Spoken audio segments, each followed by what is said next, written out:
Hello, Sagittarius, to your timeless Lavarian reading, where we discuss however love may be absent or present in your life, or you may just be here because you caught a vibe and seeing whether or not anything within the storytelling time is yours. Please bear in mind a few other details before we get into the reading. I am Master 7th, aka 7th, that reads these energies for you.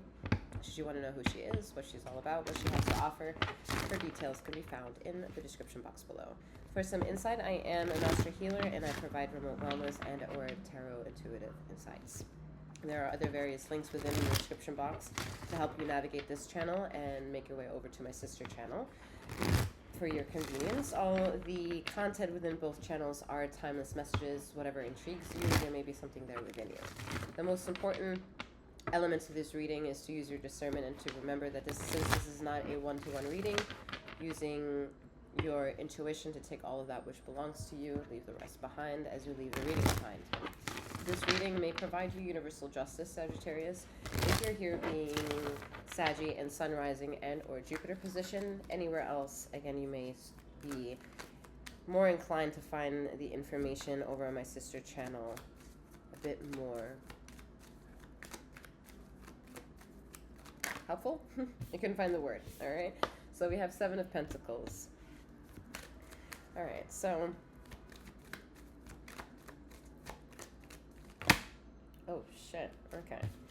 I think what's getting, this might be a financial concern. All right. This was a heavy one. The heavy like slap out of the hands here. I think there are major concerns to keep something in wraps. Now, whether that's tied to an emotional secret or being too tightly bound within a situation and not knowing how to get out of it, or what would be required to get out of the situation.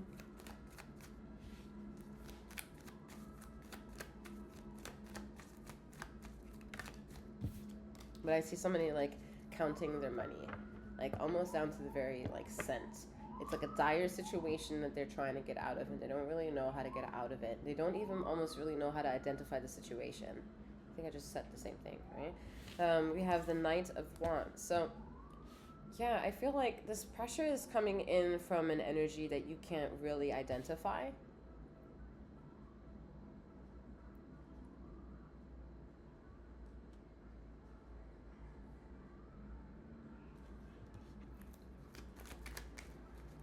Yeah, this is a tough energy to figure out. It's like you want to look cautious at the situation. And looking cautiously at someone, something, an opportunity. It's like you're in it a little bit. But to ask for more attention from you onto the situation, you're like, I don't know if I'm ready yet. 6 of Cups. Oh, because it seems familiar to you in ways that you can't explain. Interesting. So how does that tie into...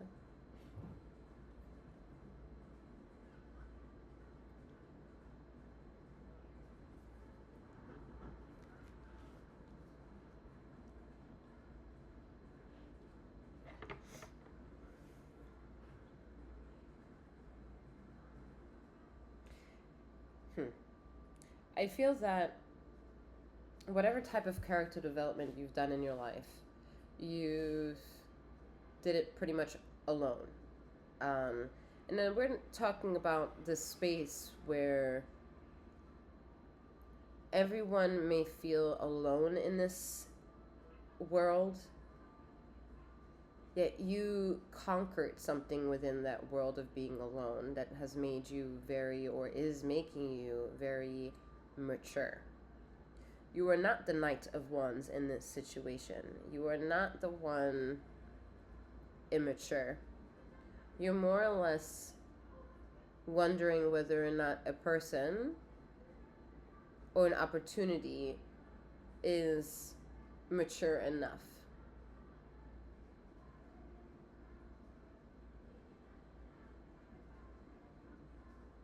Because you didn't come all this way just to open up your world to just anybody.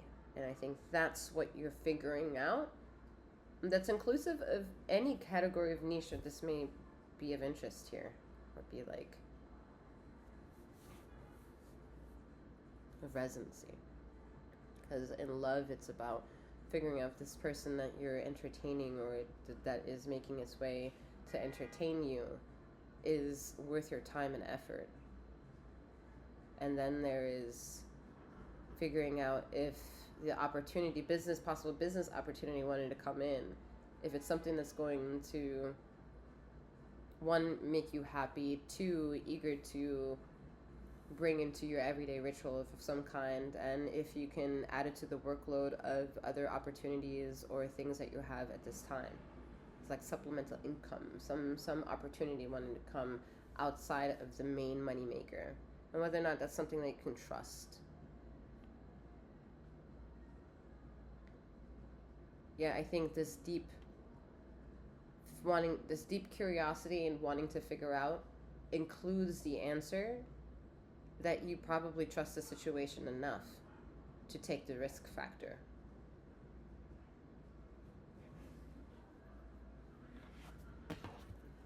Let's see. Excuse me.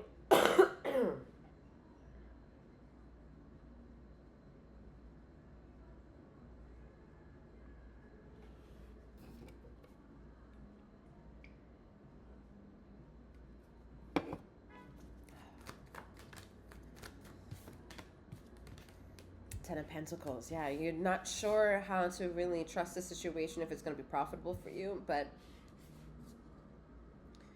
no risk, no reward. Excuse me.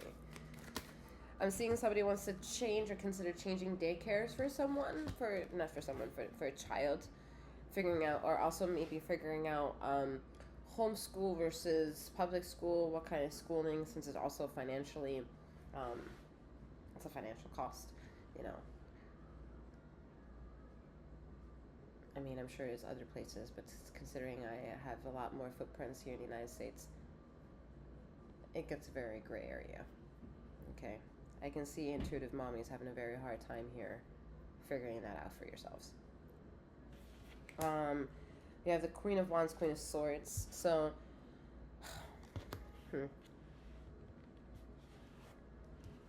this is, I feel, you figuring out, how to navigate your own intuition and how to take the truth of your own intuition and bring function to what needs form, and how to bring form into what is functioning, and how to figure it out, how to exist for itself. I think this is your energy, Sag, of bringing it all together for yourself.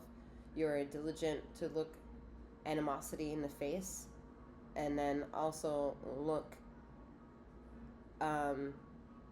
also figuring out if you need to look the other way, because you may just need to look away, a different path. I don't know. This is a very intuitive motion here in decision process. This is, you can't really argue with a person who is in both their Queen of Wands and a Queen of Swords energy. She will fuck you up, non-gender specific. He or she, them will fuck you up. Okay. And that means also in silent presence. Kind of like having a thought, using confidence to actualize that thought, and then knowing there's a period at the end of that sentence of that thought, sitting back, relaxing, and seeing the world, like, bring every fluid motion of your thought into some form of function and form. And all it required is for you to silence the chaos and passion, align the versions of yourself within, and trust the outcome. This is all happening silently. This is how you're casually allowing narratives that cannot be controlled being in the form of then having a form of control to being able to control the things that you are in control of. And so since you're in control of it, it has natural form and function. This is very See, this is very like, what? What the fuck is going on? Am I supposed to do? And in this case, you're really not supposed to do anything. Like, you're really not. I know it requires a lot of talking, a lot of discussion, a lot of like back talking, a lot of like asking questions, finding the information, maybe resources, asking people on Facebook, asking people on social media, asking your neighbors, like not being afraid to formulate questions, not being afraid to get different versions of answers to the same question. Like, you are being explorative for a version inside you that needs the information, and you being the one chasing all your resources of information. And then once that situation is done, however long it takes for your intuition to be satisfied, it then knows how to act and get into motion. And that's how you can see it in the way that you may feel more grounded despite the feelings that may have gotten you here to listen to this reading, or despite the chaos of knowing that other people are dependent on some of the decisions that you have to make, or the questions you have to ask, or the answers that come, that other people are reliant of these experiences is not something foreign to you in this concern of discovery, which adds to the value of the strength that you possess at this time, while at the same time you may need like individual tarot readings to help you give yourself more courage. You know, listening to these messages over headphones, you know, and being in a silent world that you find sacred, and enriching your spiritual self, however that may mean for you, and giving yourself permission to trust what is perpetuating within yourself while you're hearing new, old, or repetitive information. How does it justify and dictate and judge your reality as you have the frontline reins and point of view from the reality that you shape, or the reality that you're in? Some of you are tarot readers and haven't been able to dabble in it. Maybe want to elevate your experience somehow and not sure yet how to. Three of Swords. I think there's too many distractions to get to the root of healing this, all right? Y'all have maybe been distracted in raising kids now, or showing up to clients and patients, and meeting due dates and projects, or now having to start knowing that you won't be able to address something because now this timeline is about, the next coming timeline is maybe about being of service for other people besides your own, that kind of thing.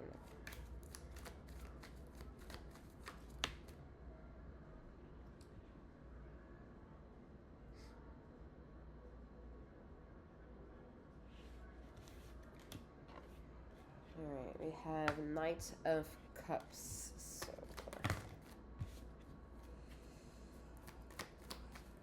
yeah, I feel like because you've been hurt before in your life, and being hurt is not foreign to you in general, from all types of individuals, family, friends, and foes, that you have a version of dignity upon yourself that I think its healing requires good conversation, an intellectual, like a pushback, an intellectual pushback. I think you need to surround yourself with individuals that aren't afraid of talking about the unknown obstacles of life, which are then housed in a version of the term esoteric, right?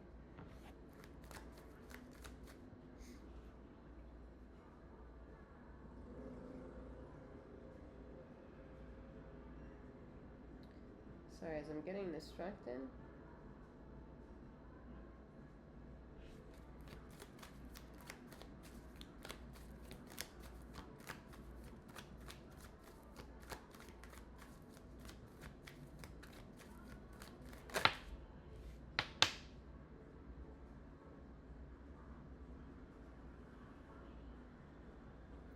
Two of Swords. Yeah. The Knight of Cups is surrounded by a culmination of 5 swords. So there's anxiety of the heart space making sense of what he or she knows. There is a softness that you have about still handling your life in a way that brings, again, some form of form and function to family members and anyone whose well-being is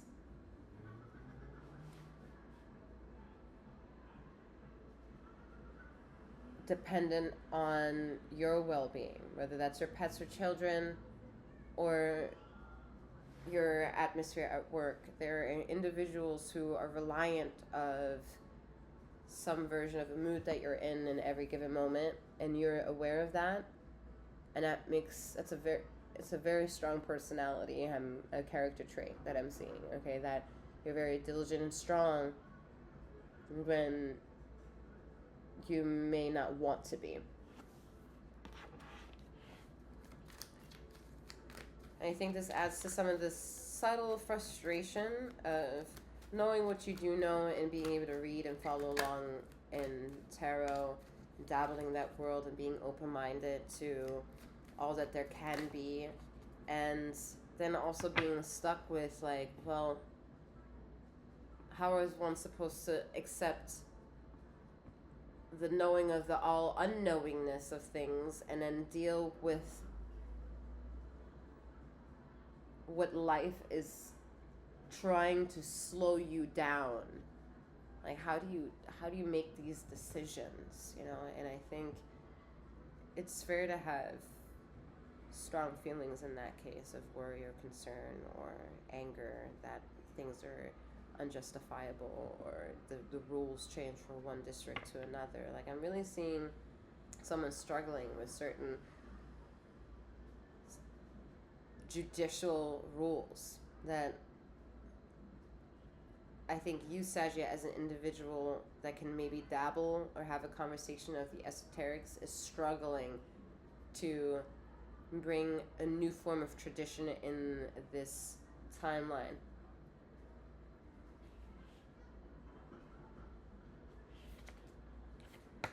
You have the Death card. Interesting. Let me get more of that one.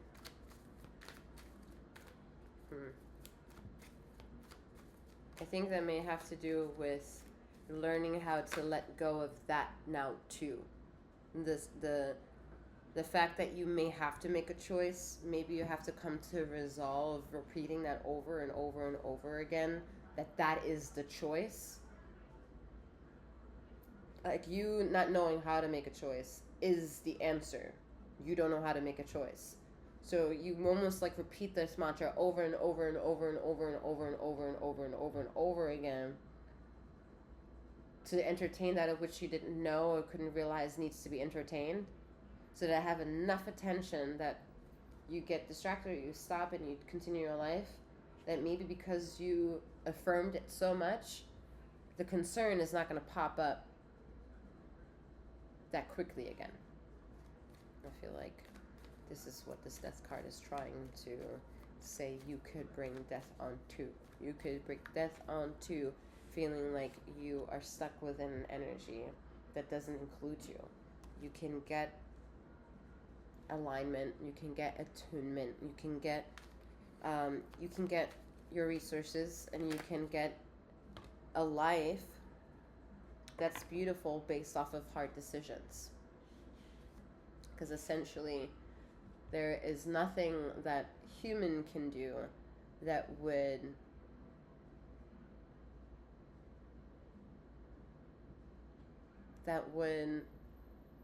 more or less trump the way that the ether can allow it to exist in the first place. There's nothing stronger. There's no choice that you can make that supersedes the strength and the power of ether. So essentially, you can't do anything wrong. So after the Death card, we have this Three of Wands. So that's a positive energy returning back to you, although you let something go. So that brings a beautiful sense of, well, what the fuck is this beautiful situation? As a form of, I'm hearing the word retribution, but it's also a form of resurrection of self. Maybe this has to do with, being able to time management something, and now you get to have space for yourself again. Something like that. Coming back to you, taking things easier, knowing that there is no decision that you can make that's wrong, and not every decision that you make that's right is sustainable. Things change all the time. Some good can come out of bad, and some bad can come out of good.